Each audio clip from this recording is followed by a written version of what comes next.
Nggak semua orang bisa jadi pemimpin, nggak semua orang memang diciptakan untuk mimpi-mimpi hal-hal yang besar, and that's fine. Makanya kalau zaman dulu, generasi X sama baby boomers itu kalau kerja di perusahaan bisa lama-lama. Kalau zaman sekarang, mohon maaf ya, udah kayak Tinder. Swipe kanan, swipe kiri, ya next, gak cocok, gue cabut dah. There's so many option. Yang born to be a leader, biasanya not a good leader secara natural, karena lu sengak. Nyebelin, seenak jidat. Agak emosi nih sepertinya Oni. Di episode kali ini akan jadi episode yang keren banget karena kita mendatangkan narasumber yang memang basicnya dari awal tuh udah psikologi, kepemimpinan dan lain-lain gitu ya. Dan ini bukan berdasarkan opini pribadi, tapi ada data yang membackup, yang membuat obrolan kita kali ini tuh dalam daging dan membuat kalian terpukau. Halo semuanya, gua Harmony Ezra, founders dari Personix dan Director of Power Character. Kita bantuin perusahaan-perusahaan untuk melakukan assessment terkait dengan talentanya agar mereka dapat mengidentifikasi talentanya dan bisa mengembangkan skill kepemimpinan talentanya agar bisa menjadi versi terbaik dalam dirinya.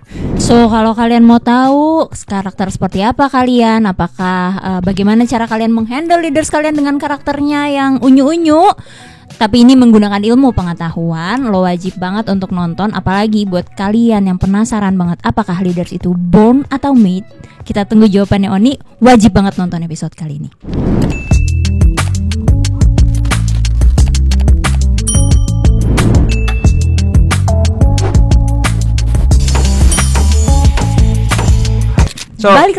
Balik lagi ke podcast Kuli.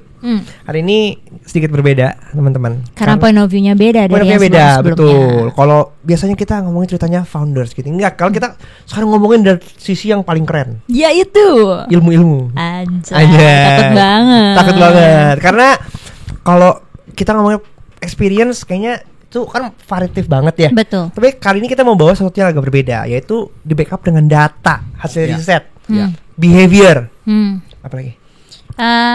Psikologi. Iya, psikologi. Environment juga sebenarnya ngaruh sih. Betul. Cuma bagaimana akhirnya leaders ini bisa terbentuk jadi berbagai macam, dan kalian akhirnya punya leaders yang macam-macam banget. Ternyata ada teori-teorinya dan riset-risetnya. Jadi kita akan bahas kenapakah leaders ini bermacam-macam sekali lewat episode kali ini. Langsung kita panggil aja Harmony. Halo. Welcome Oni ke podcast Kuli. Thank you for having me. Mungkin boleh kenalan dulu ya, karena tadi perkenalan gue dan William kayaknya wah apaan sih ini, nggak ngerti gitu. Jadi mungkin boleh perkenalan kesibukannya, sekarang di bidang apa, menggelutinya apa sih yang tadi gue dan William teaser dikit. Siap. Ya, oke. Perkenalkan, saya Harmony Ezra, saya director dari Power Character Group. Background saya itu S1-nya ngambil psikologi, S2 ngambil kepemimpinan organisasi, dan S3 saya mengambil filosofi. Keren semuanya, ini banget ya. Gitu. Takut. Ya, jadi kalau bicara Power Character Group, sebetulnya entitasnya banyak yang kita kerjain ya. Tapi sekarang lagi tekunin itu Personix. Gue bikin talent assessment, digital talent assessment, bantuin perusahaan untuk mengidentifikasi talenta yang sesuai dengan pekerjaannya, right man in the right place. Ya, jadi seleksi waktu orang masuk sampai naikin jabatan jangan sampai salah orang. Ini problem sih. Right man at the right place. Gue jadi mau nanya, apakah ada yang dimana yang wrongnya adalah man-nya, atau cuma ada sebenarnya place-nya aja? That's a good point. Seringkali kan yang nyalin right man-nya doang kan, gitu. Tapi ada nggak sih wrong place gitu ya? Jawabannya ya tergantung dari perspektif sebetulnya. Nah, makanya kalau bicara soal right man in the right place, sebetulnya yang dipetakan tuh wadahnya juga sebetulnya. Bukan hanya orangnya saja, tapi wadahnya dipetakan. Makanya perlu ada keselarasan nilai, keselarasan visi, keselarasan talenta dan karakter. Itu makanya dua-duanya dipetakan. Kalau misalnya nyarinya wadahnya bentuknya kotak, jangan cari orang yang bulat. Make sure kamu tahu sendiri juga bahwa tempatmu itu kotak, bukan bulat gitu. Kalau misalnya wadahnya aja kotak, tapi nyarinya orangnya bulat, ya udah salah perspektif gitu. Nah, itu yang menjadi, ya itu kerjaan gue lah gitu. Tapi ada nggak sih tipe karakter orang tuh yang sebenarnya tadi kan lu bilang misalnya wadahnya kotak, jangan nyari orang yang bulat. Tapi ada nggak sih orang yang sebenarnya bentuknya pun masih bisa berubah gitu? Jawabannya bisa. Orang itu actually bisa molding, bisa shift ya gitu. Nah, cuman kalau misalkan merubah nature-nya pribadinya, nah itu rada susah ya gitu. Contohnya kalau misalkan nih botol plastik ya, gua kasih air mendidih gitu ya, ya apa ya, meleleh, nyunyut gitu ya bahasa Jawa ya. Nah tapi kalau misalkan wadahnya memang keramik ya memang didesain untuk air panas ya, memang lebih tepat gitu. Nah jadi kalau misalkan plastik ini kita paksakan untuk berfungsi mewadahi panas ya rusak jadinya. Jadi ya kalau mau berubah, mau sedipaksa-paksanya gimana pun susah. Berarti intinya tetap tergantung sama bahan dasarnya si orang ini dari dasarnya. apa. Ya, kurang lebih kalau kita molding menurut data gua ya, itu kurang lebih 20-30%an bisa. Gitu. Tapi kalau misalnya dia memaksakan dirinya bisa shift rada jauh, tapi ntar waktu dia lagi santai akan kembali lagi ke wujud asal mulanya. Dan itu bisa dicari tahu. Misalnya William ini tuh ternyata basic atau base-nya tuh atau si bahan dasarnya tuh sebenarnya itu tuh bisa dicari tahu sebenarnya. Yes, bisa. Mau coba? Coba.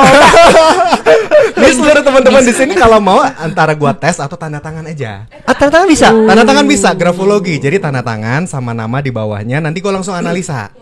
Seru. Karakteristik lu kayak gimana? Boleh nggak episode ini 2 jam? Ada kertas nggak ada kertas ya, tanda tangan ya. Oke, sini kita tes kita biar seru. Boleh. Ih, seru banget.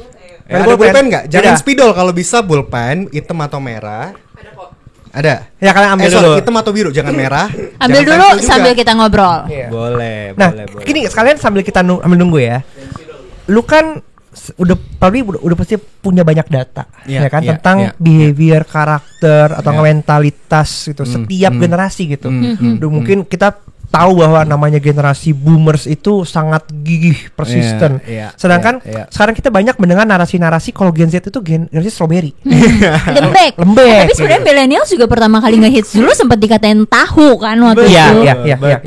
Sebenarnya kalau dari point of view lu gitu ya, secara mungkin scientific apa sih yang bikin itu beda? Nah ini makanya sebetulnya kalau ngomongin generasi aja itu ngomongin stereotip sebetulnya. Ya stereotip itu pada umumnya. Tapi pada umumnya nggak 100% benar. Betul. Kalau ngomongin generasi Z mental strawberry gitu, gue ketemu kok the youngest manager in Tokopedia sendiri itu juga generasi Z sekarang. Masih 24 tahun tapi mentalnya udah gokil gitu, udah jadi managers, dipercaya di kalangan managers juga yang udah milenial gitu. Nah, jadi kalau ngomongin generasi, gue ngambil sekarang lebih enak ya buat dari sudut pandang neuroscience. Karena kita kan ada proses pendewasaan ya. Otak kita kan waktu kita remaja itu kan kepala kita lebih kecil, ya nggak? Semakin kita dewasa ya kepala kita itu berkembang gitu. Otak kita pun juga berkembang. Nah, size secara kepala kita nih, otak kita itu secara ukuran itu mentoknya di usia 17-18 tahun. Ya, secara ukuran. Tapi secara neuron dia akan terus berkembang sampai usia 25-26 tahunan. Gitu. Nah, artinya lu di bawah 25 tahun apalagi belasan tahun gitu, mau nggak mau pasti masih belum dewasa secara utuh. Makanya waktu zaman dulu milenial masih umur 20-an dikatain generasi tahu. Karena belum dewasa sepenuhnya, they are still young, we are still young at that moment gitu. Begitu juga generasi Z yang sekarang usianya paling mentok 26-25. Iya toh? Nah, itu yang sekarang yang generasi milenial sudah shift masuk ke umur 30-an jadi middle management, yang udah dipercaya jadi managers gitu kan. Nah, itu makanya perilakunya pun juga masih kayak anak-anak. Kalau bahasa sekarang menye-menye gitu kalau generasi Z sekarang gitu. Nah, tapi kalau secara perilaku definitely ada perbedaan karena generasi milenial tuh generasi transisi. Ya kan kita masih ngerasain kaset, CD. Transisi dari manual ke digital ya. Iya, dari analog ke digital lah ya, sampai ke betul-betul ke smartphone. Jadi kita bisa yang merasakan berempati sama generasi yang baby boomer sama sekali nggak ngerti digital, sama kita yang udah masukin ke generasi yang sudah dari lahir udah native, udah bisa buka YouTube segala macam gitu. Nah, mereka sama sekali nggak ngerti yang namanya kaset digulung pakai pensil, nggak ngerasain tuh. Nah, kalau sekarang kita generasi yang memang peralihan yang bisa bersinergi antara generasi founders, owners itu baby boomer sama yang generasi Z ini. Nah, jadi ya kalau ngomongin karakteristik Gen Z sekarang ya memang masih anak-anak sih. Makanya nggak heran kalau misalnya mereka ditambah lagi dengan sosial media, ditambah lagi dengan cara mereka menyelesaikan masalah dan dopamin junkie terus scrolling terus, attention span-nya sedikit gitu ya. Itu ya definitely mempengaruhi perilakunya, nggak bisa fokus, tapi cepat belajar, sukanya sesuatu yang bite size semuanya, merasa sudah tahu banyak padahal itu nggak tahu apa, nggak tahu ya, nggak sampai akar. Gue udah mau halus tadi ngomongnya, lo langsung patahin anjir. Gitu. Tapi ada traits khusus nggak sih? Ada traits in commons nggak antara mereka yang dari Gen X, baby boomers, millennial sama Gen Z ketika lo akhirnya melakukan studi-studinya itu sebenarnya ada traits in commons-nya nggak sih? Gen Z itu most likely karakternya pasti selalu ada ini terus gitu. Millennials ini gitu, ada nggak? Ya ada. Jadi mungkin gue melatar belakangnya apa yang gue sampaikan yang nanti rencananya gue akan publish jurnal ini di tengah tahun ini, tunggu aja. Nah itu gue melakukan data ini specifically di Karaktera sebetulnya. Kita udah ngelakuin di tahun 2023 100.000 anak muda generasi Z, karakteristiknya seperti apa. Nah terakhir gue lihat itu di website gue udah 240.000 anak muda yang udah ngetes di tempat gue. Nah ini yang gue ambil dari data ini, ketemu nih karakteristik Gen Z seperti apa. Nah tapi kan perusahaan gue juga sendiri kan it's a family company, gue udah mulai sejak tahun 2005 ini. Jadi kurang lebih dasarnya total dari profilnya udah kurang lebih ya jutaan profil lah dapat yang kita temukan. Mic-nya kejauhan katanya. Oh oke. sorry. Aman. Lanjut. Gue lanjut ya. Nah jadi kalau bicara perbedaan karakteristik ini penyederhanaan sekali lagi. Generasi baby boomers itu generasi yang gigih karena apa? Zaman dulu gak ada lapangan kerja itu susah. Ribuan masih jumlahnya. Cuman ribuan dari jutaan populasi yang ada itu karena ya ledakan populasi, banyak yang bikin anak. Kalau lu tanya generasi bokap mak lu semuanya 8 saudara, 9 saudara, makanya cari kerja aja susah gitu kan. Nah, mereka makanya rebutan. Gue pernah interview generasi baby boomers tuh, mereka sampai gali kuburan, cabutin gigi orang buat jadi gigi palsu. Demi survival. Dan tools juga masih susah kan? Susah. Lu masih cari kerjaan tuh pakai koran gitu. Ya kan? Betul. Nah, terus masuk ke generasi X, generasi Steve Jobs, generasi teknologi yang mulai masih baru awal-awal berkembang. Nah, itu sudah mulai melek teknologi. Ya, tapi masih pakai zaman dulu disket, lu pakai kabel telepon buat internetan gitu kan, masih yang jadul banget, lama banget kalau mau buka internet gitu kan. Nah terus ini masuk peralihan ke generasi milenial yang sudah mulai terbuka teknologi ya. Nah sudah terbiasa. Nah ini mereka makanya mau cari udah pengennya work from home, flexible working hour, terus bisa work life balance gitu. Nah, sekarang masuk ke generasi Z. Nah, ini karakteristiknya yang definitely jauh banget beda, yang udah semuanya serba digital. Nanti kita masuk generasi Alpha, lebih gila lagi gitu ya. Kita nggak tahu ini creature macam apa ke depannya. Nah, ini definitely makanya karakteristiknya berbeda-beda. Semakin kesini, semakin pengennya instan. Semakin kesini, opsinya semakin banyak. Semakin kesini, semakin terbuka, semakin merasa banyak opsi. Makanya kalau zaman dulu, karakteristik yang kalau ngomongin leaders dan organisasi, generasi X sama baby boomers itu kalau kerja di perusahaan bisa lama-lama 20 tahunan. Betul. Seumur hidup bahkan dari masuk sampai pensiun udah di situ. Iya, bisa lama banget setia karena zaman dulu lu dapat kerja udah bersyukur banget. Itu privilege, lu bisa dapat kerjaan, lu dipercaya itu privilege. Kalau zaman sekarang mohon maaf ya, udah kayak Tinder. Swipe kanan, swipe kiri, ya next, gak cocok. Gue cabut dah. There's so many option gitu. Ya nggak bisa dipungkiri itu jadi sangat mudah. Jadi ya nggak heran kalau misalnya lu punya banyak opsi dalam kehidupan, jadi loyalitas serta komitmennya pun juga semakin rendah. Nah ini yang terjadi ketika informasi terbuka luas, kesempatan terbuka luas, kita merasa banyak opsi dan itu juga mempengaruhi komitmen kita. Bener, angka pengangguran masih banyak loh. Betul. Apakah ini jadi kayak satu traits yang negatif gitu ya dari perspektif mungkin kita yang generasi milenial kita ya, milenial melihat bahwa ini loyalty semakin menurun kayak gitu. Apakah itu hal yang yaudah lo accept aja bahwa memang harus kayak gitu dan lo harus deal with it gitu. Nah ini makanya sudut pandang sebagai business owner, sebagai leader, sebagai managers, kita mesti punya set ekspektasi yang jelas nih gitu ya, bahwa sekarang mau mempertahankan karyawan 3 tahun itu udah bagus, men. 3 tahun itu udah bagus. 3 tahun udah bagus. 6 bulan probation, 6 bulan belajar, habis itu dia mau komitmen lebih lanjut nggak? Karena sekarang zaman hijack-hijackan tinggi. Betul. LinkedIn juga tinggi gitu kan. Semua orang lu update profil ya semua dia udah cari opportunity karir ke depan yang lebih bagus seperti apa. Dan ya gue nonton yang Bu Peggy gitu ya dari Paradigm itu juga menyatakan hal-hal yang benar banget ya. Ngomong aja di depan gitu, lu masih sama kita nggak gitu. Nah makanya sekarang bukan hanya perusahaan yang nyari karyawan yang cocok, karyawan juga nyari perusahaan yang cocok seperti apa.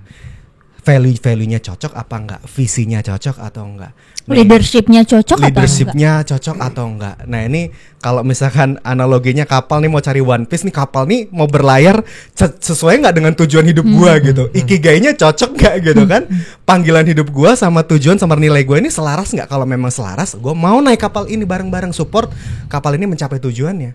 Nah itu yang sekarang tantangan sebagai perusahaan pun juga beradu visi, beradu mimpi, beradu bagaimana cara mencapai tujuannya. Jualan visi ya. Balik lagi sih itu sebenarnya. Iya, jualan visi ya. Jadi sebenarnya yang saingan gak cuma orang yang nyari kerjanya juga, tapi employer yang nyari pegawai juga saingan ujung-ujungnya. Benar. I see. Mau lanjut nggak tadi ya tantangan? Iya lanjut kan. Oh sudah. Siapa nih? Ini siapa? Mau gua apa lo? Lo aja dulu. Ya udah. Oke. Nice. Ini buat teman-teman, gue janji nih. Ini 1, 2, 3, 4. Mati pannya. Mati. Penonton kecewa. Oke, lanjut lagi. Gak bisa. Gak kelihatan. Oke, lanjut lagi. Ya. Boleh tolong dicari dulu. Tapi kalau misalnya karakter itu terhadap leaders dan terhadap generasi, karena kan di sini kita banyak ngomongin tentang leadership ya.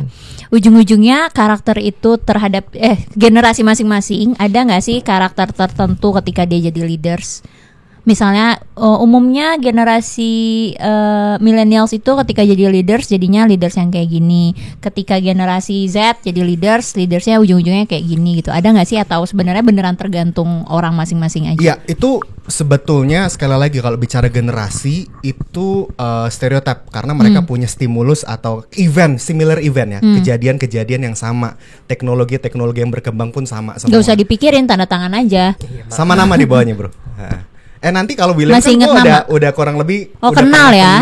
Coba kasih gue orang-orang yang gue belum pernah ketemu sama sekali juga. Boleh. Biar siapa mau? Siapa mau? Lukas. Ya, boleh. Semangat nih semuanya dilihat episode kali ini ya. Tulis nama di bawahnya ya, biar gue bisa tahu nih atas bawahnya juga. Aduh. Nama panggung boleh, nama malam, nama siang boleh, terserah lo dah. Beda dia coba. Oh gitu. Keren. Ya bebas nama yang lu sering pakai lah. Nama malam boleh, nama panggilan sayang juga boleh. Bebep. Kita sampai mana? Lanjut dulu aja kali ya. Nah, jadi kalau karakteristik maksudnya generasi milenial bakal jadi kayak gini, Z bakal kayak gini, enggak juga sih. Nah, itu makanya balik lagi ke traits masing-masing setiap orang, kepribadian setiap orang, karakternya setiap orang beda-beda. Nah, itu yang makanya kelebihan gue di situ. Jadi walaupun lo generasi Z, generasi milenial, generasi apapun itu, sebetulnya mereka punya benang merah yang sama kok. Mereka punya 4 hal yang berbeda, yaitu pola pikir, pola perasaan, pola bicara, sama pola tindak yang berbeda. Kognitif, afektif, psikolinguistik sama psikomotorik. Nah 4 hal ini yang beda. Nah itu yang nanti gue bakal bantu analisa gitu ya, melalui tanda tangan pun juga gue bisa capture lo orangnya kayak gimana. Dan sebenarnya 4 hal itu correct me kalau gue salah ya.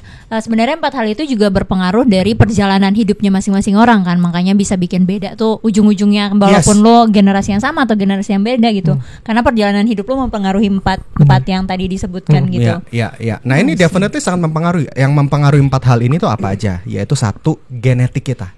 Jadi DNA kita. Jadi kayak William, Dwina gitu ya. Karakteristik gue, perilaku gue ini kayak gini karena siapa sih? Karena bonyok lu gitu. Bokap misalkan orangnya keras gitu ya. Nyokap suka ngomong, jadi keras dan suka ngomong. William banget sih emang. Nah misalkan kayak gitu. Nah atau enggak bokap lu diam gitu kan. Nyokap lu analitis, jadi diam dan analitis. Nah kayak gitu mungkin bisa kayak gitu. Nah itu genetik. Nah yang kedua memang faktor lingkungan sangat mempengaruhi. Teman-teman lu, bagaimana lu dibesarkan, itu mempengaruhi karakteristik lu seperti itu. Nah, kita mau mulai? Boleh. Nih, mau anak siapa? Gua apa Lukas? Oke. Lukas dulu. Lukas dulu. Lu sini. Masuk kamera, masuk sini, masuk bro. Kita tes ilmu. Pokoknya episode kali ini beda banget lah. Episode kali ini beda pokoknya. Kalau William gue kurang lebih udah tahu lah gue udah nontonin kontennya udah. Boleh kenalan dulu sedikit. Hai guys, ini adalah Lukas. Lukas tuh biasanya yang ngejagain sound. Nah, yang edit. Jadi kalau kalian mau request edit yang aneh-aneh, dia yang akan mengerjakan. Oke, Lukas. Halo. Kita belum pernah ketemu sebelumnya kan? kayak mau dihipnotis. Agen asuransi ya. Dompet boleh disimpan dulu. Mana-mana. Ya, oke. Jadi dari tanda tangan gua, ini gua akan bacain. Tanda tangan lo, sorry. Analisa gua melihat Lukas ini seseorang yang definitely sangat setia sih. Seriusan? Ada yang mau gitu. jadi pacar Lukas? Sudah punya. Tipikal orang yang loyal. Nah, baru pacar. Gue coba tanya ya, temen-temen lu yang masih sampai zaman SD, masih kontekan sampai hari ini biasanya? Masih main. Masih. Ya kan? Keren. Nah kalau tipikal William kayaknya enggak. Enggak gitu. Enggak ada coy, enggak ada. Enggak. Jadi kalau lu itu setia kawan banget dari kecil. Keren. Gitu. Dia kerenin diri sendiri apa kerenin Biasanya jadi hasil? penonton. Oh. Tapi Keren. iya. Tapi termasuk nanti kalau lu udah punya pacar belum? Sudah. Nah, termasuk sama pacarnya, lu juga setia banget biasanya. Yang nggak setia pacarnya. Mending kita nikah langsung ya. Terus, gue juga melihat lo orangnya tuh tekun dan tahan uji. Widih. Gitu. Artinya gini, maksudnya tekun dan tahan uji itu lu bukan tipikal begitu stres balikin meja gitu ya, banting bareng, enggak. Lu tipikal oke, gue coba deh, gue tekunin deh gitu. Gue coba dulu at least walaupun gue stres tapi gue coba dulu gitu. Bukan tipikal yang marah-marah gebrak meja, enggak gitu. Bukan tipikal komplainer atau emosional, enggak. Lu biasanya tipikal yang tenang gitu. Ya. Terus kalau lu juga gue bisa ngelihat ketekunan lu itu kalau udah ngerjain sesuatu yang lu suka bisa berjam-jam lupa waktu. Aha, iya betul. Oh. Kan ngedit ini kan perlu Oh, berwaktu. iya. Gue ngeliat lu juga pola pikir sama pola perasaannya tuh suka merenung terus evaluasi diri gitu. Betul lagi. Iya, kayaknya gue tadi salah ngomong ya, harusnya gue begini ya gitu. Oh iya, gue mau belajar, hatinya mau belajar terus. Kenapa gitu. penonton yang lebih rame? Tapi itu ada salahnya nggak sih? Hah? Ada salahnya nggak sih? Nah, ini gue bahas titik kritis. Negatifnya Jadi, dong, negatifnya. Nah, Oh iya, makanya boleh negatif. bicara soal karakter itu ada kayak pedang bermata dua gitu. Jadi ada sisi yang bagus tapi kalau kebablasan bisa melukai, bisa jadi titik kritis. Contoh, berani itu bagus. Tapi kelewat berani jadi nekat. Nah, iya. Gitu. Nah, kalau lu orangnya baik banget. Dimanfaatin. Baik banget. Tapi saking baiknya, terlalu baik, lu bisa dimanfaatin, bro.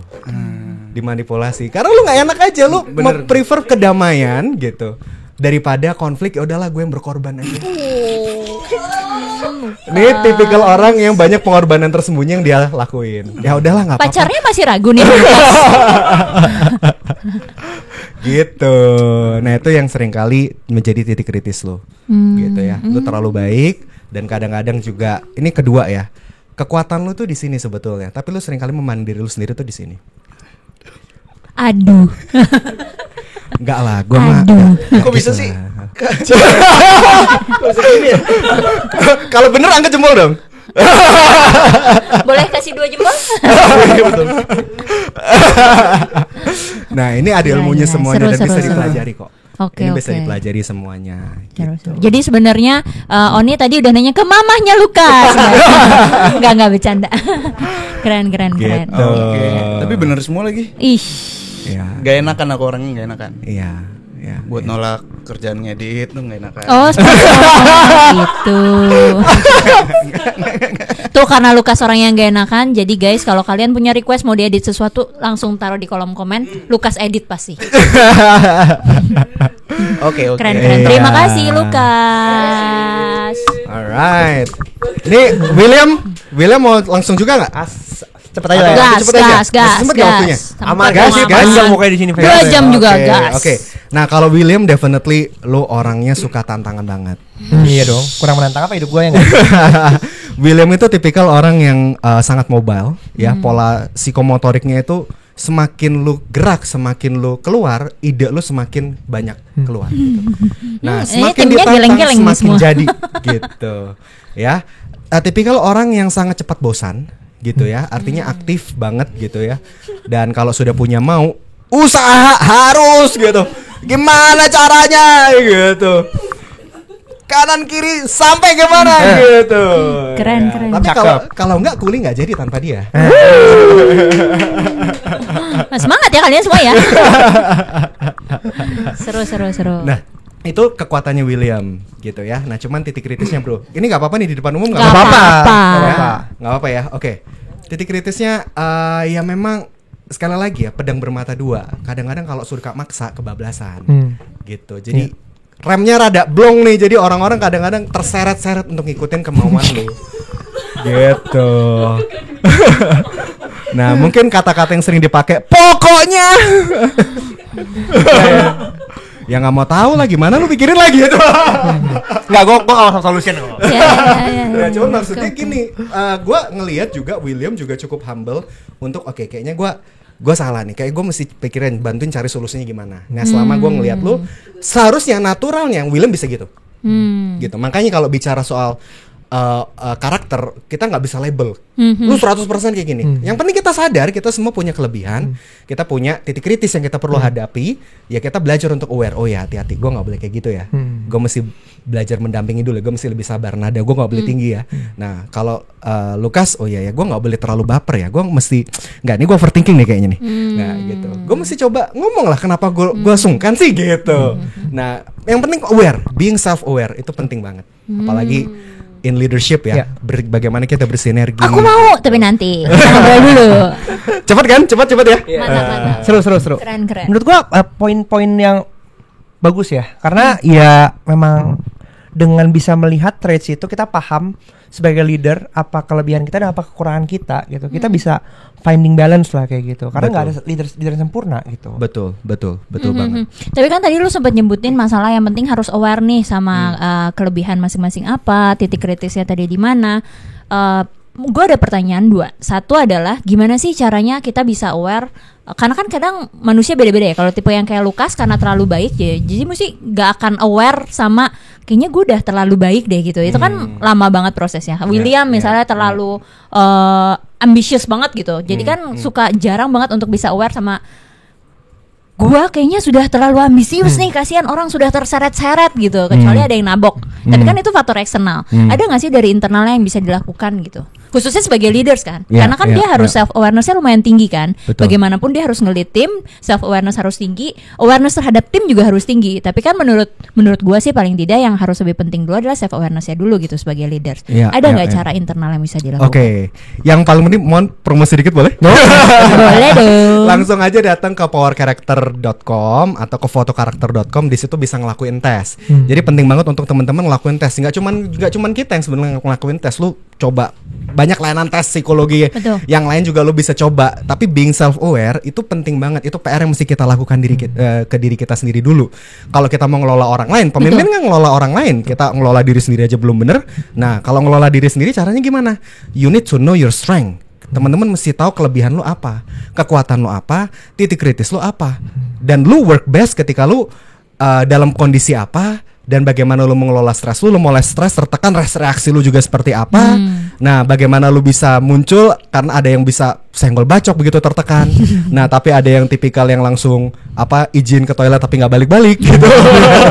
Ya sebat dulu ya, kapan baliknya nih anak gitu. Sebatnya di Bandung nih ya. Nah jadi setiap orang punya reaksi yang berbeda-beda pada saat tertekan. Lu mesti tahu lu kayak gimana juga orangnya. Nah ini proses mengenali diri. Nah itu biasanya pada usia-usia remaja, usia-usia early 20s itu biasanya masih mencari tahu gitu. Nah semakin dini, semakin lu tahu, semakin cepat lu bisa mengakselerasi talenta lu, mengoptimalkan potensi lu jadi kompetensi. Ada terlambatnya nggak sih? Kan tadi lu bilang sebenarnya semakin cepat semakin baik. Tapi misalnya ketika gue udah umur 40 nih tapi gue belum tahu gitu sama karakter gue sendiri. Sebenarnya ada kata terlambatnya nggak sih untuk tahu diri sendiri itu dan atau kan karena ketika lu tahu lu masih bisa merubah sesuatu paling enggak gitu. Ada nggak sih? Buat gue kata terlambat tuh terjadi ketika udah di peti mati sih. Jadi nggak ada, lebih baik terlambat daripada nggak sama sekali. Iya, karena gue percaya setiap orang punya talenta. Tuhan kasih setiap orang itu kelebihan masing-masing dan tugas kita memaksimalkan talenta yang Tuhan beri. Gitu. Kalau misalkan nih gue pakai mic ini dipakai untuk jadi pengeras suara, gue pakai jadi ulekan, ya sia-sia. Gitu. Jadi sama, kehidupan kita akan sia-sia kalau kita nggak pakai sampai meninggal gitu aja. Jadi menurut gua ya lu nggak ada kata terlambat selama lu masih bisa nafas, bisa makan. Kita pernah nolongin kakek-kakek umur 70 tahun yang setelah kita analisa, oh ternyata dia people oriented. Dia tipikal yang malah semangat ketika ketemu orang, tapi kerjaannya selama hidupnya accounting gitu ya, depan komputer gitu. Kok bisa? Ya bisa karena terpaksa. Gitu. Hashtag gua bisa karena terpaksa. Bisa karena terpaksa, tapi bukan not necessarily wrong ya. Cuman ketika lu udah umur 70, lu bingung mau cari apa, ketika lu baru menyadari, oh gua work best ketika sama orang, dia ada join ke bisnis sosial lah ya, kayak ya macam-macam bisnis sosial itu kan macam yang penting kumpul-kumpul, ngomongin leadership dan lain sebagainya gitu. Dia happy banget. Sangat-sangat happy, malah nggak sakit-sakitan. Malah energinya bertambah sampai dia meninggal pun anaknya chat sama kita, thank you ya udah bantu ngenalin konselingin bokap gua kayak gitu. Self awareness ini ada hubungannya nggak sih, karena kan sekarang di sosial media juga gitu ya, apalagi level leadership atau middle management sering banget kayak aku burn out, aku overwhelmed, mentalku terganggu gitu. Ujung-ujungnya ya walaupun beberapa orang self claim, beberapa orang memang udah diagnose gitu dengan mental healthnya masing-masing. Ngaruh nggak sih ketika lo mengetahui diri lo seperti apa, lo bisa mengatasi si mental issue ini? Ya, ini topik yang menarik sih. Ini salah satu survei yang dilakukan sama temen gue, Pak Antonius Brian Handoko juga. Dia waktu itu juga udah inilah ya melakukan survei kecil-kecilan. Dia bilang ada alasan terbaru untuk resign di tahun 2020-an, yaitu alasan karena mental health issue. Iya betul. Ini kan tracing terutama pas pandemi ya. Karena memang kalau kita ngomong ya semua stres di rumah, tapi tadi itu kerjaan kayak nggak ada borderline-nya antara kalau biasa kalau kita sekarang commuting itu kan udah mulai dissecting tuh antara working mode dan santai mode gitu. Iya benar gitu, karena memang tapi juga mental health awareness ini memunculkan kesadaran lebih tinggi sih terkait gue ini burnout atau enggak. Tapi kadang-kadang juga banyak yang self proclaim juga gitu, self diagnose juga banyak. Nah ini yang menjadi isu sih menurut gue. Ini makanya kalau misalkan bicara soal kesadaran itu sehat kalau misalkan kita memang betul-betul cari pertolongan profesional, memang didiagnosa secara profesional. Tapi kalau misalkan yang self diagnose, nah itu hati-hatilah gitu, hati-hati. Jadi ya menurut gua penting banget makanya mengundang pihak ketiga gitu ya untuk melakukan assessment secara profesional. Jangan-jangan lu cuman capek aja, jangan-jangan cuman kurang istirahat aja, bukan sampai depresi dan baper. Karena kalau misalkan memang sudah terbukti depresi, komponen otak lo itu juga berbeda loh. Gitu. Dalam jangan bilang mulu, aduh gue depresi. Ntar dulu lo sampai ke titik depresi itu tahu nggak berapa lama dari stres sampai depresi itu nggak semudah itu Ferguson gitu loh. Nah titik depresi itu pun juga ada ciri-cirinya gitu, dan nggak semudah itu dikit-dikit langsung aduh depresi nggak. Jadi semuanya dimulai dari stres dulu, stres yang berkepanjangan nggak ditanganin, terus lama kelamaan lu tiba-tiba mulai kehilangan minat. Setelah lu kehilangan minat tiba-tiba muncul perasaan kehilangan pengharapan, kehilangan hobi. Kayaknya malas ngapa-ngapain, kayak dragging your feet, kayak mau bangun tidur rasanya males, rasanya lu pengen tidur terus lama-kelamaan lu tiba-tiba pengen mati. Nah itu ada kecenderungan depresi. Dan dengan panjang ya prosesnya panjang biasanya kurang lebih 3 bulan sampai 6 bulanan gitu. Dan bahkan ada yang juga sampai tahunan. Kalau burnout itu analoginya kayak gini nih, karet nih. Kan stres itu bagus sebetulnya. Stres itu kan bagus. Ada namanya good stress sama bad stress gitu. Good stress itu bikin kita mecahin masalah. Iya, bikin kita semangat mecahin masalah, ditantang, semakin kayak awal-awal lu jatuh cinta lah gitu. Kayaknya apa yang lu lakuin lu bisa deh buat dia deh. Ya kan? Jakarta Bandung pun ku jemput. Iya gitu. Mau 4 jam perjalanan gua jabanin gitu. Nah, itu good stress gitu. Tapi kalau berkepanjangan itu lama-kelamaan masuk ke distress atau bad stress yang stres yang negatif. Nah, stres yang negatif ini bikin lu mulai energinya turun dan lama-kelamaan bisa masuk ke depresi kalau lu nggak ditangani dengan baik gitu. Nah, gimana? Enggak, tapi kan dengan kehidupan zaman sekarang dengan tuntutan pekerjaan juga kan tahap 1 si stres ini kan jadi lebih mudah dirasakan semua orang kan, karena pressure-nya tinggi, kecepatannya tinggi ibaratnya gitu kan. Jadi kayak semua orang ya udah ugal-ugalan aja gitu kan. Itu mempengaruhi nggak sih dengan semakin banyaknya mental issue ini di akhir-akhir ini gitu? Iya. jadi bicara soal mental issue sendiri, menurut gue sih kita mesti menyadari bahwa stres itu tidak terhindarkan sih. Jadi yang penting sih kita mesti tahu dulu apakah ketika gue stres itu reaksinya ada 3 biasanya gitu, antara fight, flight, atau freeze betulnya. Nah ada yang kalau misalkan yang begitu gue stres langsung marah-marah, emosional gitu. Nah kalau misalkan flight itu tiba-tiba kabur yang izin sebat atau nggak ke toilet nggak balik-balik, sama freeze tapi mata di depan komputer itu tapi pandangan bengong, jadi lama, lelet, dimintain itu. Lu ngerti gak sih? Iya doang tapi gak dikerjain atau gak lambat banget. Nah itu tipikal reaksi-reaksi kita pada saat stres gitu. Nah kita sebagai leader mesti aware, gue masuk tipe yang mana. Nah kalau misalkan kebablasan ya mesti ngomong sih. Titik kritisnya, Pak saya overload gitu. Yang penting sih komunikasi kalau kerja. Nih yang kayak kita gue udah mulai nanganin grup nih, udah mulai banyak banget. Kemarin lagi ada viral kan di Cina 600 grup WA. Oh iya betul.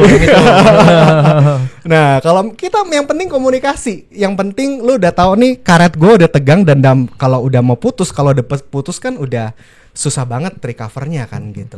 Nah jadi kalau misalkan tanpa professional help lu bisa burn out terus putus ya udah susah recovernya lama. Nah makanya kalau paling baik sebetulnya lu kerjasama sama pihak ketiga, melakukan assessment psikologi gitu ya, dimana kita bisa memetakan secara profesional dan objektif. Lu ini di level mana mental health lu udah burn out belum? Lu di ambang burn out belum? Lu ambang lu mah sama sih nyantai lu mah gitu. Oh yang ini masih bisa ditambahin nih pressure-nya gitu. Ini masih workload-nya masih bisa ditambahin. Karena kan setiap orang kan Pentium-nya lain-lain ya, ada yang Intel i3, ada yang i7, ada yang i5. Nah kalau misalnya i3 buat render berat ya lelet gitu kan. Nah kalau dipaksa ini overheat nih. Nah tapi sebaliknya ada orang-orang i7 rendernya sama tapi kerjanya lebih cepet gitu. Dia ya memang prosesornya lebih tinggi aja, bawaan lahir lebih tinggi. Nah itu makanya butuh professional diagnose ya, professional assessment yang bisa melihat hal-hal tersebut. Jadi second opinion yang jelas ketika manage tim lu. Oh yang ini cocok nih, oh yang ini sudah oke. Ini hati-hati nih mau burn out nih, ntar kalau lu nggak kasih istirahat nih bakal masuk rumah sakit. Karena kejadian kita pernah nanganin kayak gitu. Tiba-tiba psikosomatis. Psikosomatis itu apa sih? Tekanan jiwa yang muncul ke reaksi fisik. Nah itu udah ciri-ciri burn out. Yang mendadak orang bisa sampai nggak bisa gerak, nggak bisa jalan. Iya gitu. bisa kayak tiba-tiba vertigo gitu. Begitu datang ke rumah sakit nggak apa-apa gitu. Tiba-tiba biduran. Pokoknya reaksi fisik yang muncul karena tekanan jiwa gitu. Sakit perut, sakit kepala. Ya kalau zaman-zaman lu deadline lah gitu ya. Iya, benar-benar. Tapi sebenarnya ada beberapa riset kan yang bilang ada di posisi leaders level itu stresnya lebih rentan stres gitu. Karena mungkin gue juga mungkin mengalami ya, karena sebagai leaders kadang merasa tidak bisa untuk seterbuka itu sama bawahan, harus ada yang lo filter. Jadi ujung-ujungnya lo ngebemperin diri lo sendiri untuk ngefilter dulu biar bawahan gue nggak bla bla bla, ujung-ujungnya stres sendiri. Mungkin nggak bisa curhat juga ke bosnya karena mungkin tipe bosnya beda-beda gitu. Jadi nggak bisa curhat ke bosnya. Tapi kalau mau cerita sama teman ada rahasia perusahaan gitu. Itu kan ribet ya. Kalau melihat dari level leader khususnya untuk mengatasi si stress level yang lumayan tinggi ini, selain mencari pertolongan, ada nggak sih tips and tricksnya ataukah kayak misalnya tadi kan lu bilang ada 3 tipe orang ketika menghadapi stres. Misalnya leaders tuh apakah ada, kalau leaders paling nggak lu harus ngelakuin ini aja dulu gitu, ada nggak? Oke. Jadi menurut gue gini, itu kan posisi kejepit ya. Menurut gue Dwina tadi barusan mengadres isu yang sangat bisa dirasakan sama semua orang ya. Gimana nih gue posisi kejepit nih, atasan maunya A, tapi bawahan ini gak bisa nih, gue mesti ngebemperin gitu. Lu mesti nengahin supaya bisa komunikasinya lancar dan nyambung gitu. Ini isu ditonjok atasan sama ditonjok bawahan nih gitu. Gimana supaya bisa lu nengahin dengan baik, jadi mediator yang baik lah ya basically. Menurut gue sih gak ada cara lain kalau misalkan lu betul-betul gak kenalin ya. Semuanya harus mengenali, kata kuncinya. Mengenali apa kemauan karakter atasan lu kayak gimana gitu ya, dan ngenalin tim lu seperti apa, terus menyesuaikan ekspektasi gitu ya, terus ngeset goalnya, tujuan pekerjaannya mau kayak gimana. Itu menurut gue penting banget gitu untuk diselaraskan ujungnya. Tapi ya balik lagi ke ini ya, punishment and rewardnya masing-masing, konsekuensinya kayak gimana. Itu buat gue apakah udah disepakati dari awal gitu. Nah kalau misalnya memang sudah disepakati dari awal ya udah balik lagi ke situ gitu. Nah balik lagi ke tujuan bersama, apakah perusahaan ini punya mentranslate mimpinya, mentranslate tujuan pekerjaannya itu dengan baik sehingga kita menyampaikannya sampai ke bawahan itu terukur per minggunya, weekly, daily tasknya itu tersampaikan dengan baik sih. Jadi menurut gua sih di situ ya balik lagi pengenalan karakter, pengenalan cara bahasa. Ada orang-orang yang butuh nih kayak nih Dwina nih kopinya ngomongnya langsung aja gitu. Iya, ada yang butuh nih kopinya lagi miring, kayaknya jangan sekarang ngomongnya. nih kalau William nih aduh pennya lagi nggak ada di meja. Oh berarti sekarang gue saatnya ngomong misalnya kayak gitu. Nah hal seperti itu gimana pun juga harus lewat pengenalan, harus lewat assessment, harus lewat waktu untuk proses pengenalan tersebut. Nggak ada cara lain untuk melakukan hal itu kalau lu nggak kenal dan ngobrol sama maunya lu gimana. Jadi setelah tadi gue bilang tujuan pekerjaan sudah jelas, ya ini ngomongin dinamika psikologisnya, dinamika emosinya kayak gimana. Lu bikin Dwina seneng kayak gimana, bikin William seneng kayak gimana, bikin atasan lu seneng kayak gimana, bikin caranya supaya manage yang bawahan ini orang kunci tapi orang ini bakal resign kalau misalnya stres kayak gitu-gitu. Nih gimana manage supaya dia nggak stres karena dia udah ngomong gue capek, gue mau ini. Nah itu kan people management skill. Iya, betul. Nah gimana pun juga people management skill ini mesti dipelajari. Jadi mengartikulasikan tujuan pekerjaan sampai mengenali ini. Gue kasih analogi kayak mobil deh gitu. Ini mobil udah overheat belum sih? Gitu. Ini mobil bensinnya udah mau habis belum sih? Ini bannya udah mau kempes belum? Kan ini mobil mau mengarah ke tujuan nih. Kalau misalnya kita nggak tahu nih mau bakal overheat, kita nggak pernah ngelakuin check up, kita nggak pernah ngelakuin diagnosa, ya bakal mogok di tengah jalan. Gitu. Ngomong-ngomongin soal burnout ya kan, ini mental health issues itu kan, ini kan tergantung dari situasi kondisi kan, gitu kan. Kalau salah lu pernah ngomong cerita bahwa culture hustle itu cuma ada di Jakarta. Tapi kalau di luar Jakarta itu orang benar-benar kayak completely different vibes. Betul. Nah ini menarik banget, ini data yang gue ambil juga. Salah satu interesting finding yang gue temukan bahwa ternyata yang karakteristik orang-orang yang hustle, yang mau berkembang, mau maju tuh banyak kan di Jakarta memang. Even kota besar lain enggak? Kota-kota besar lain Surabaya mending gitu ya. Mending loh. Tapi paling tinggi itu kelihatan banget itu di Jakarta. Apakah karena Jakarta adalah ibu kota yang lebih sadis daripada ibu tiri? Bisa jadi, tapi menurut data gue menemukan bahwa kalau anak-anak muda yang karakteristik, ya kan datanya tersebar di seluruh Indonesia kan. Nah memang karakteristik yang di Jakarta itu banyak yang lebih driven, banyak yang lebih visioner, banyak yang lebih mau berkembang, mau maju. Nah itu data-data yang gue temukan sih di. Karena persaingannya lebih ketat ya, karena semua pendatang lu harus bersaingnya dengan lebih banyak orang.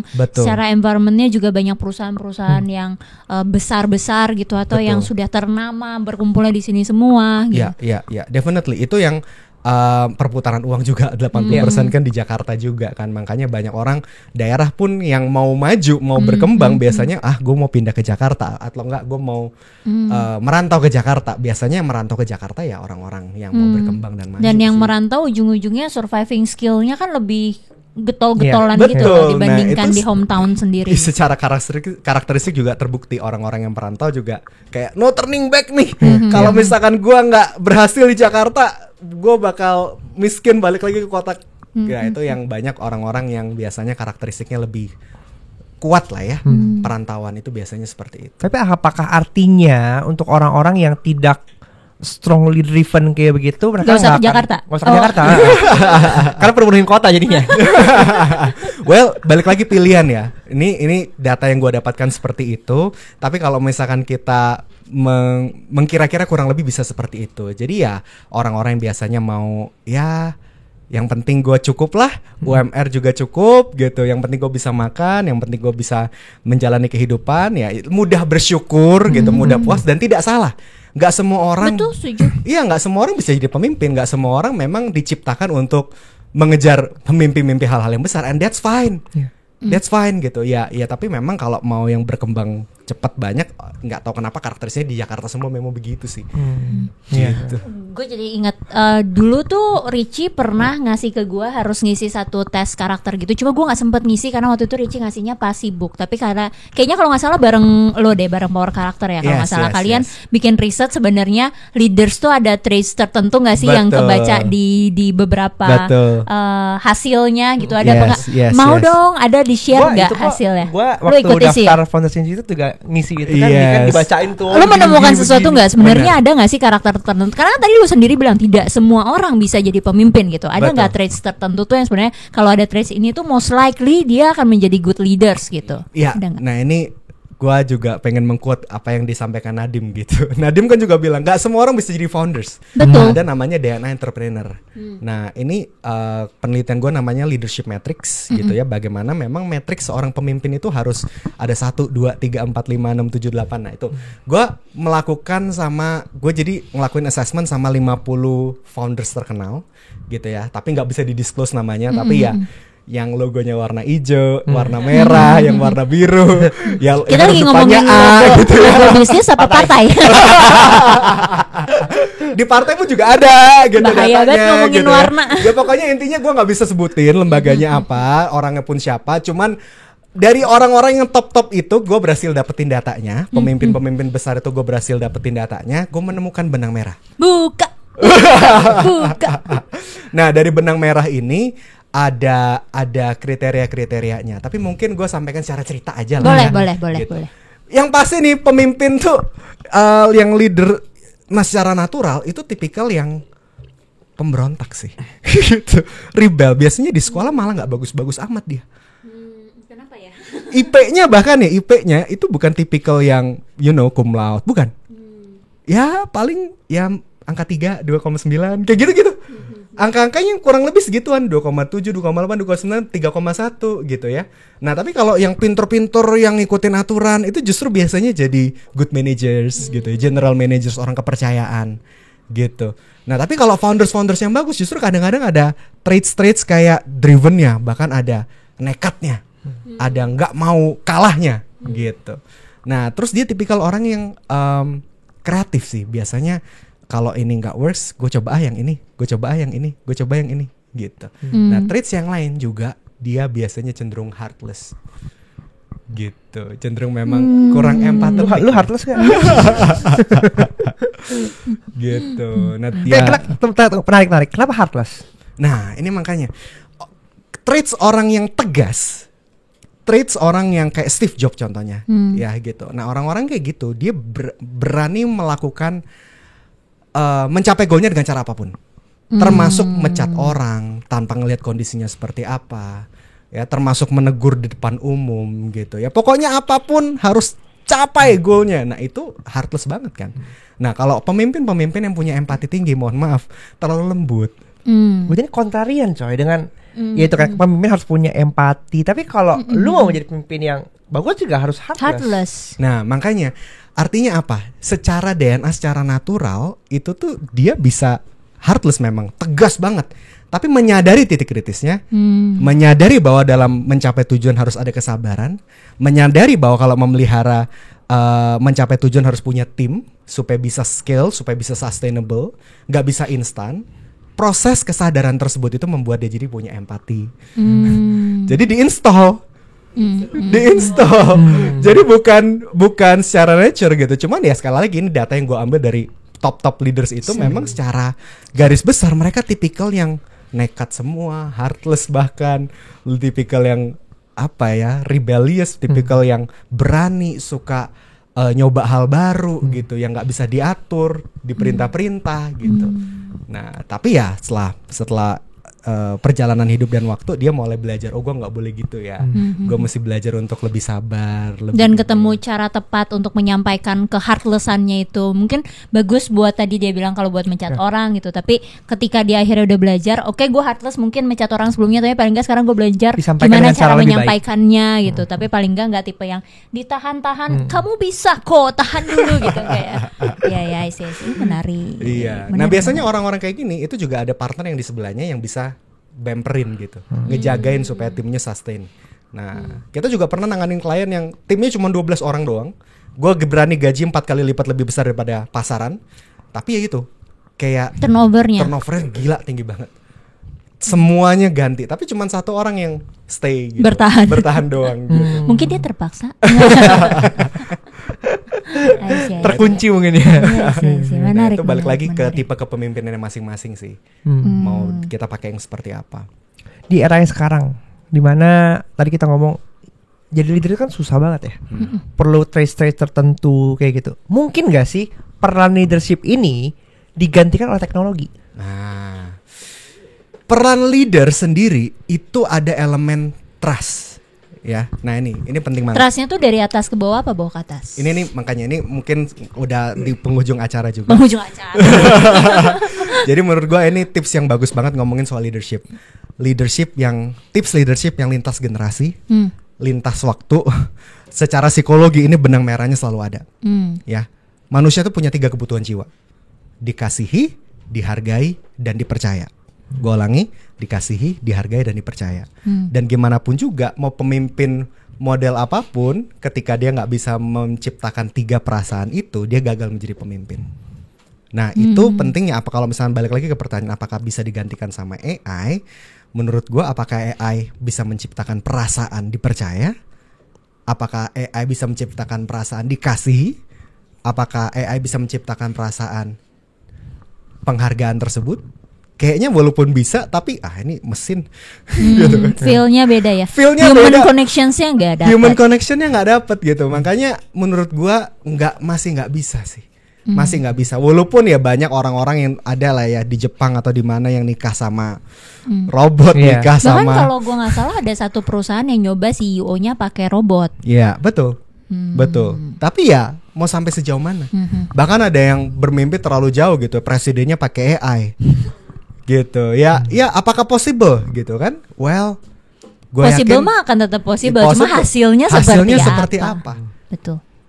Banyak sekali orang-orang masih mempertanyakan sih gitu. Nah ya kalau misalnya gue yakin sih sampai hari ini lu prefer dipimpin manusia atau dipimpin sama robot, pasti pilihnya manusia ya nggak sih? Pasti pilihannya itu. Nah jadi ya sampai hari ini gue masih belum bisa melihat possibilities itu.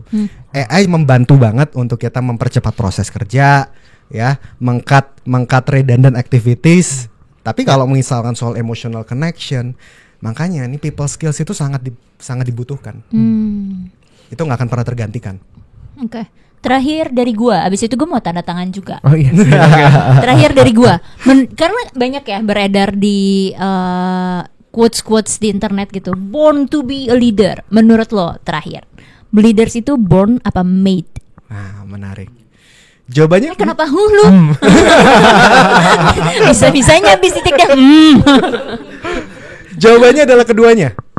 Gak bisa dipungkiri mesti kedua-duanya. Ya, yang born, yang tadi gue bilang, secara natural kita bisa capture bahwa memang mereka yang banyak orang yang mau jadi pemimpin. Ya, banyak orang yang suka mimpin tapi belum tentu bagus jadi pemimpin. Ya. Tapi sebaliknya ada orang yang justru yang bagus memimpin. Biasanya adalah orang-orang yang gak suka mimpin. Karena mereka secara objektif, mereka bisa mendengarkan orang lain, empatinya lebih tinggi, mereka akhirnya disukai, mereka merasa didengar, akhirnya orang-orang sekitarnya mensupport mereka untuk dia mimpin. Karena lu ngertiin gue, lu bisa relate sama isi hati gue, lu aja yang mimpin. Tapi gue gak suka mimpin. Jadi kalau gak bisa dipungkiri kedua-duanya. Jadi yang born to be a leader biasanya not a good leader secara natural karena lu sengak, nyebelin, seenak jidat. Agak emosi nih sepertinya Oni.